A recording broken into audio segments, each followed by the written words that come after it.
comme le disait hier peut-être mon ami Djibi Ndiaye, avec un peu moins de trucs. Je suis plus modéré que lui, mais il faut dire que la responsabilité, elle est partagée. Maintenant, est-ce que Diomaye, le président Diomaye, est suffisamment conscient que ni moom en tant que chef de l'État, président de la République, waat ci kanamu Sénégalais yi am na lu nga xam ni même su fekkee ni ça va contre lui, war na taxaw am taxawaay bu mat sëkk bu ko mën a may bu ëllëgee même bu fi jógee ñu ne kii kat xëy na juumoon na mais il a su se racheter à temps parce que delloo na buum ca boy boy ba il a été honnête avec les Sénégalais. Aujourd'hui dafa mel ni nag le président Diomaye ci entreprise boobu la nekk. Essayer au moins seetal boppam respecter son serment ak li mu diggante ak Sénégalais yi ci ni dana respecter yoon et tout parce que véritablement am na nu mu doon demee mu continuer di topp mouvance boobu mu nekkoon bu ëllëg ak si biiree kenn du taxaw di répondre à sa place moom mooy répondre devant les Sénégalais. Voilà. seen diggante ñoom ñaar fi mu yegg si. tey nan nga ko gisee ndax ñu ngi jëm ci confrontation c'est clair.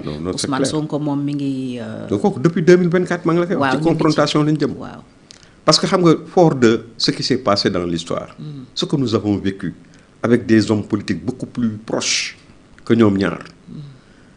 nguur ni mu demee. les contradictions de pouvoir ni mu mën a intervenir. ñun on souhaitait nous tromper mais tey loolu moo am. mais dinaa la wax leen day faatu peut-être loo xam ni xëy na dina la xaw a bett. parce que ce n'est pas quelque chose de rationnel. C'est peut-être un peu irrationnel et un peu voilà ci wàllu ngëm-ngëm rek laa ko teg. man dama gëm ni yàlla suñu borom azza wa jalla moo dugal loxoom ci mbir mi.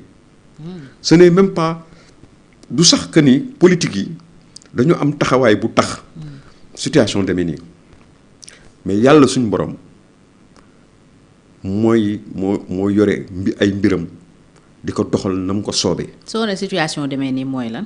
c'est-à-dire rupture bi am entre ñaar ñi. et dans ces conditions man dama gis la main de Dieu y a du divin là-dedans. te gis nga de plus en plus ñuy dem.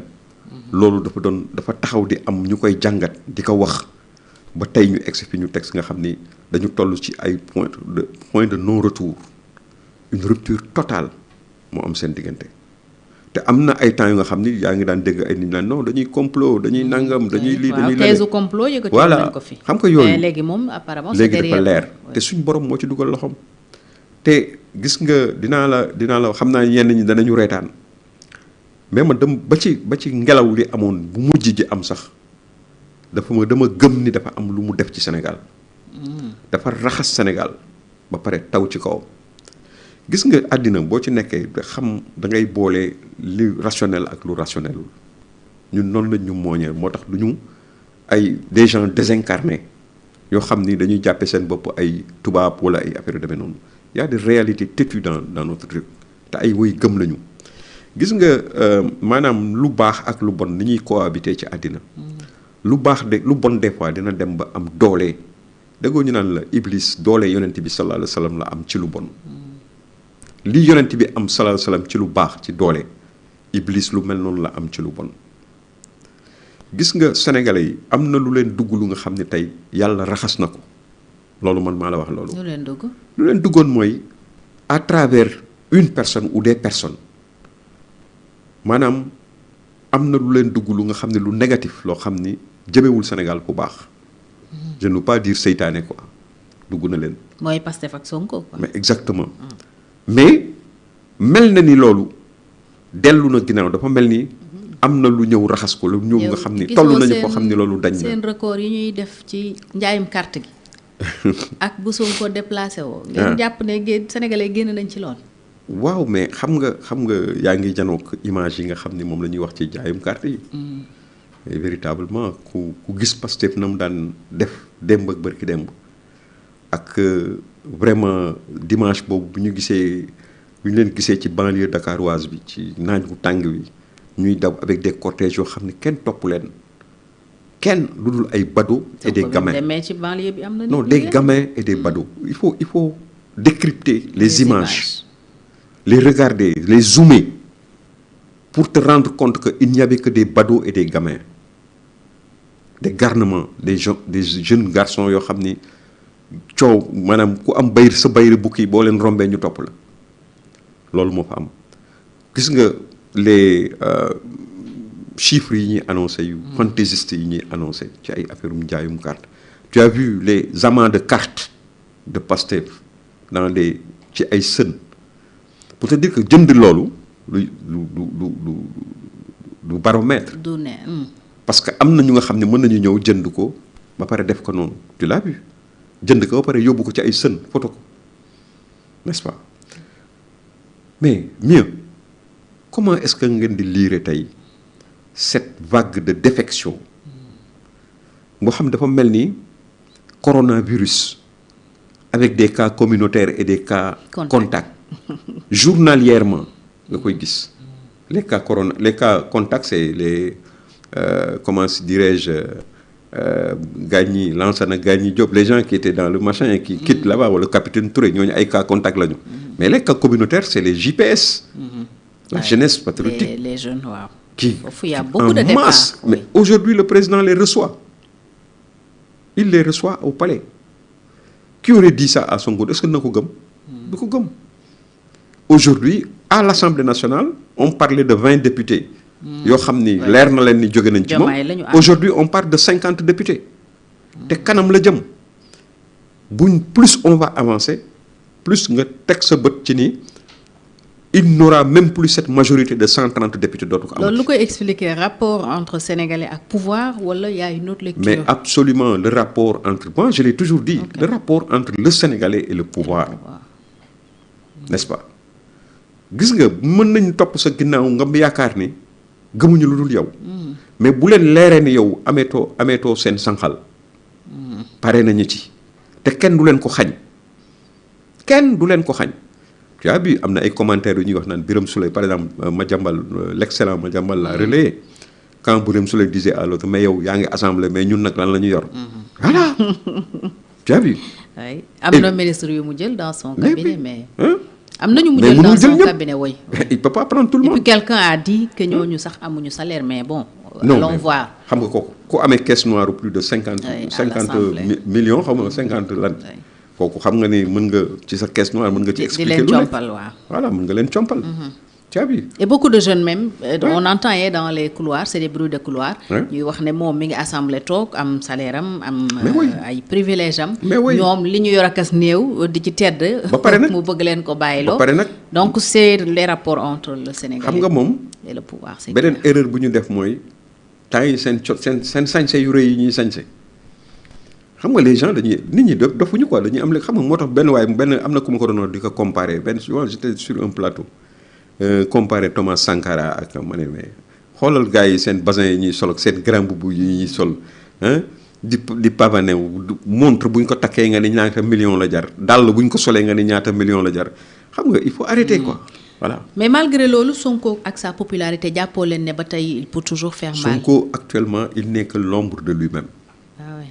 Sénégalais yi weddi nañu Ousmane Sonko il va xam nga de plus en plus il va aller dans négal tuuti léegi c'est une question d'heure et de semaine c'est une question d'heure chaque heure di nga am surprise boo xam ni fii ak ñuy tas assemblée nationale bi tu te rendras compte que ni moom wax naa la bu gestoo du gis ko dul Waly Bodian.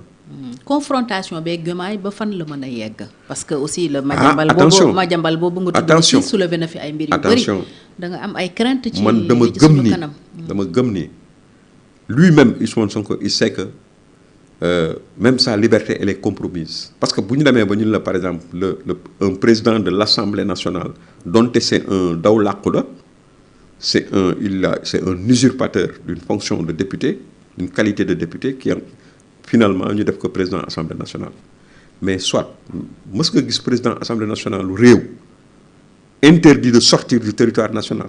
Est-ce que c'est confirmé? Ah mais justement quand on le dit quand quelqu'un le dit. Madiambal. Un homme vraiment boo xam ni réseauté un journaliste d'investigation l'un des plus réseautés au monde. Comme Madiambal Diagne quand il le dit la preuve Madiambal wax na fi ay wax yoo xam ni en direct ma nga nekk point E lii lay am ma ngay dugg ci biir villa bi tas na réunion ba nangam ak nangam personne n'a démenti tout ce que Madiambal a dit. ba ci la rencontre avec le juge. Mais la nature a horreur du vide. Quand il n'y a pas de démenti, quand il n'y a ni du côté de l'État ni du côté de Moss, mais les gens ils concluent effectivement que c'est vrai.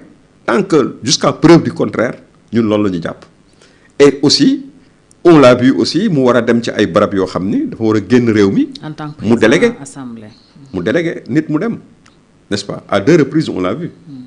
Donc ñun jàpp nañ ni aujourd'hui il est interdiction de sortie boobu tant que taxawuñu ñu gis que mu génn réew mi wala mu taxaw weddi loolu ñun jàpp nañ ni loolu moo dëgg moo am n'est-ce pas donc est-ce que ça c'est une situation inédite mais si ça s'avère vrai Fatou un président de l'Assemblée nationale interdit de sortir de son territoire mais ça veut dire que lui il a un pas dehors et un pas en prison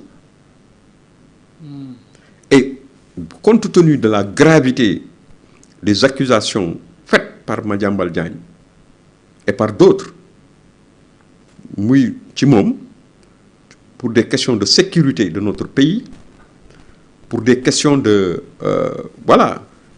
fondamentalement parce que pour être un homme policier mënuma yegg ci yenn yi quoi parce que yooyu du wax bu yiw yàlla bu mu am loolu mais pour dire que ce qui pèse sur lui en tant que homme politique boo xam ni jàpp nañ ni wax nañ accusé nañ ko nekk jël alalu réew mi wala dem def ay maanaam waxaale ay yenn affaires yi am ay privilèges yoo xam ne jox nañ ko doomam jëndal ko villa nangam boo ko weddee ma génne kayit yi et cetera gis nañ ko mu nekk sol kagul di nangu di joxe xaalis xaw ma di nangu xaalis et cetera il y a les images il y a trucs il y a des preuves et jusqu'à présent il n'a pas daigné démentir.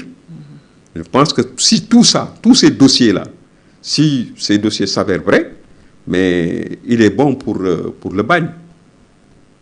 Il est bon pour le bagne. Alors suñu yeggaatee ce que je ne lui souhaite pas nag quand même je ne souhaite à personne d'aller au bagne mais kenn du ko ñaanal voilà. mais suñu yeggee ci loolu yaakaaroo tam mu indi situation d'instabilité